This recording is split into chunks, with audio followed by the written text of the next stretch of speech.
Hey YouTube, welcome back to my channel. So today's video is going to be about a pattern that I've been noticing as I talk to people back to back to back throughout my day in coaching, and I'll get more into what I mean. I know that's a little bit vague once I get into the details of this video, but before I do, I wanted to address a video I made a few days ago about my coaching schedule. So I had temporarily closed my coaching calendar because I was going through some pretty serious family issues and I was having childcare problems as well, and as you can imagine, I can't coach with a 1-year-old by my side. So I wasn't sure how long that was going to take me to iron out, but it actually was quicker than I thought, especially the childcare part. There's still some other issues, but that was the main thing. So I did open my calendar back up. A lot of people have been asking me about that, so I will put the link to my online booking calendar in the description of this video. If you want to check it out, I offer a free 15-minute consultation, 30-minute calls, 60-minute calls, and then I did put my session packages back on there. So I offer 4 sessions at a time in a package. So you purchase the whole package. It is offered at a further discounted rate than my already low rates, or much lower than other places you might find online. So if you're interested in checking that out, feel free to do so. I also will put the link to my website in the description of this video if you want to read more about my story. You can also book sessions through there as well. And I do want to mention, so I had been taking emails from people asking that they just send me one single question in the email, but that is now becoming too time consuming because it ends up being, a single question that turns into multiple questions and a lot of back and forth. And I feel like a much better use of both of our times is to have a free 15-minute consultation. We actually can get through quite a bit in one and figure out if we're a good fit and have a discussion about your needs and what you're looking for and whether or not a coach can help you with that. So I will not be answering emails anymore. Unfortunately, I just get way too many of them and Facebook messages, and I'm just having to put a stop to that. Unless it's an issue about an appointment specifically, I won't be able to further answer emails. So I apologize for that.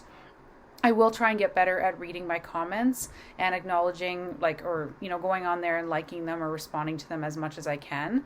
But that's sort of my limitation at this point. So on to the video, which is about a pattern I've been noticing. So I'll share about it a little bit in my own story. So once I went into my second withdrawal, which included antidepressants, antipsychotics, anticonvulsants, and benzos, I was really a mess. I was housebound most of the time. I was not able to work, but something intuitively told me to get rid of my smartphone. I'm not really sure why, but part of the reason was because I was so addicted to the forums and the groups. I couldn't stop checking in every single day, multiple times a day. How's this person doing? Did this person heal?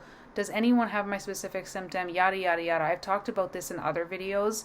And so I needed that separation from the groups. I didn't know about the temporary bans at that time or asking to be banned. So I was just like, I need some separation from my phone. And I just felt like I wanted to I was so overstimulated all the time. I was like, I don't think a smartphone is helping this cause. I did have a computer at home, but that's much different than having the internet at your hands 24/7. So I did, about 2 months after I quit benzos, I did switch back to a flip phone. And like I said, I wasn't really doing much outside the home. I wasn't really able to, but sometimes, I'd go for a drive with my mom, or every once in a while I'd go to my grandma's house where I felt safe. And it was nice to have that disconnect from the internet. It didn't, of course, eliminate any of my symptoms, but I did feel like I was kind of onto something. So I want to get a little bit more into that. So I talk to people all the time who, well, first of all, have an issue with over visiting the groups, over visiting the forums, it becoming this toxic rabbit hole thing, spending way too much time on the internet, spending way too much time researching what's wrong with me, what exactly did these drugs do, is it permanent, do I have brain damage, what's going on? I hear this over and over and over. And that type of obsession with things is not good for anybody. And even being on your phone too much or the internet isn't healthy for anybody, even people who aren't in this community. So people will say to me, I pushed myself a little bit and I had, a friend over, or I went for a walk with someone just, around a few blocks, or I went out for coffee with someone, or maybe not coffee. Most people aren't, you know what I mean though, like going out for a meal with someone that was their, one outing for the week. And they'll say, I did feel some temporary reprieve. And so, I mean, I think it's a combination of, the social interaction and the active distraction, like I've talked about in other videos, but also you're getting away from screens. And I have, talked to people, like I said, a lot lately who have mentioned this to me, and that was the case for myself. Once I got rid of my smartphone, went back to a flip phone, especially in the acute phase, I don't know. So there's several theories that I have about this. The first one is obviously not having your phone by you forces you to be more present. And I know that's very, very difficult, especially in acute, especially if you have mental symptoms or anything. I mean, all of it is really bad, but it can be impossible to distract. I get that. But it does force you in some ways to be more present. And being present is good for everybody. So that's the first part. The second part is, there's all kinds of, I don't know all of the science behind it, but I know that there are studies and there's a lot of information coming out about how blue screens are very, can be harmful, and they can be too stimulating for the brain. This is for just the regular community. So you're supposed to shut your blue screens off, 2 to 3 hours before bedtime, so your brain knows to shut things down. And that's even more important for us whose brains are already overexcitable, overstimulated from coming off the drugs or having adverse reactions to the drugs. So I think, the forcing yourself into the present moment is part of it. Another part of it is the blue screen. A third part is the EMF. So there's a lot of people who become sensitive in this community to EMF, whatever that stands for, electromagnetic frequency or something. So whatever the cell phones and the smartphones and the computers radiate, and the wireless internet and all that can be, I don't know what it does to the cells. I know that there's even people who aren't in the benzo community. There seems to be a growing body of people, I guess, that are developing sensitivities. There's MCAS and histamine and MCS, and that can include EMF. So there's some people who have to get out of it completely. I watched a documentary a few years ago. I can't remember what it's called, and it documented or followed this one person who had that. And so they were essentially out in the woods because they had to get out of this EMF because they were so sensitive to it. So that's part of it. And then the fourth thing is dopamine detoxing. So I wanted to share, there is one Facebook group that I am still a part of that's a positive benzo and psych drug community group. And someone had recently posted in there that he unplugged from social media for I don't know how long of time it was, and he really did feel, or got off the internet, that it really did help him. And I've seen posts on Benzo Buddies, people who are really protracted, who are like, what, I just need to, this is I guess forum specific, but pull away from the communities. I feel like it's just making me worse. It's perpetuating this cycle. And then he started to feel better. And I do feel like a lot of people in this community, I get that a lot of people can't work and they can't, engage in life like they used to. And so they spend a lot of time on their phones because they don't know what else to do and they don't feel like they have anything else to do. And I think that's good if maybe you're using it to connect to other people. But a lot of the times it's researching, it's going on groups, going on forums, stuff like that. So pulling away from that is I think essential at a certain point, and then also the internet altogether. So dopamine detoxing, I don't know if you're familiar with that. It's controversial, I understand that, but I think this also plays into what I'm talking about, because the whole marketing of psych drugs, as you know, is your brain has a chemical imbalance. That's why you have mental health problems. So these drugs correct it, which logically makes no sense because you can't even measure the brain chemicals, and they certainly don't do that before they prescribe these drugs, and then they don't follow up and measure the chemicals after you start the drug. And so the whole thing is unscientific. And so our brains become imbalanced once we go into withdrawal and start having these problems from these drugs.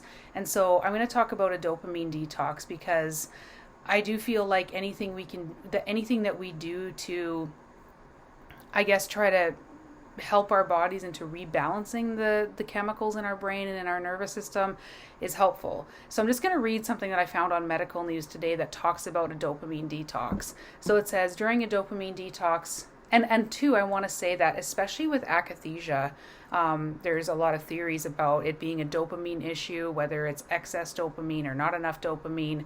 I think there's, it goes back and forth with that, but dopamine is thought to be heavily involved in akathisia. So I think this is important, especially for people who suffer from that symptom. So it says during a dopamine detox, a person avoids dopamine triggers for a set period of time, anywhere from an hour to several days. The dopamine detox requires a person to avoid any kind of arousal, specifically from pleasure triggers, i.e. smartphone. Anything that stimulates dopamine production is off limits throughout the detox. Ideally, by the end of the detox, a person will feel more centered, balanced, and less affected by their usual dopamine triggers. However, it is important to note that a true dopamine detox whereby a person successfully halts all dopamine activity in the brain is not possible. The human body naturally produces dopamine even when it is not exposed to certain stimuli. A more accurate description of the dopamine detox is a period of abstinence or unplugging from the world. Doing so may have positive effects on those who implement the practice from time to time. However, the term dopamine detox by its very nature is problematic and not at all scientifically correct. Dr. Sipa himself says the name is not meant to be interpreted literally. So I think, obviously, I get that psychiatric drugs are not this straightforward, but the whole, again, marketing of it is it increases serotonin, well, depending on the drug that you're taking, or it prevents the reuptake, selective serotonin reuptake inhibitors. It prevents the reuptake of the chemical and thereby providing more of it to the brain and tissues or whatever. And so it's giving you like synthetic neurotransmitters. I know it's much more complicated than that, but that's how they're marketed and sold, as that. And so I feel like dopamine, so unnatural hits of dopamine from social media and the phone is another part. So there was also a documentary that came out a few years ago. I forget what it was called. It was about social media and how it's designed. I can't recall these titles. And it's designed to give you these false dopamine hits. So you hear the notification right away. It's like you have to pick up your phone and check. It's giving you this dopamine hit. And so I feel like anything we can do that prevents these unnatural neurotransmitter changes, like the drugs obviously themselves, and even stuff like this, I feel like is helpful. And when I realized that dopamine detox was a thing, thanks to my friend who mentioned it to me, it made some sense, and why I felt better unplugging from my flip phone. Obviously, I'm back to a smartphone now, but switching to a flip phone, and I've read others in some of these positive groups that have had similar experiences, and a friend of mine who's protracted and still trying to taper, same thing. He takes these breaks, he does these dopamine detoxes, and it does help him. So I just wanted to share that. Let me know your thoughts in the comments. What do you think of dopamine detoxing? What do you think of unplugging? Do you think it's that relevant or would be helpful in this community? I mean, I talk to people day in and day out, and I have noticed people reporting this. So whatever you want to call it, just unplugging and getting back into nature, or getting back into a simple life, or dopamine detoxing. Let me know if you think there's merit to it. If you've tried it, what your results were. And again, if you want to book a session, I'll put a link in the description of this video, and I'll see you guys next time. Bye.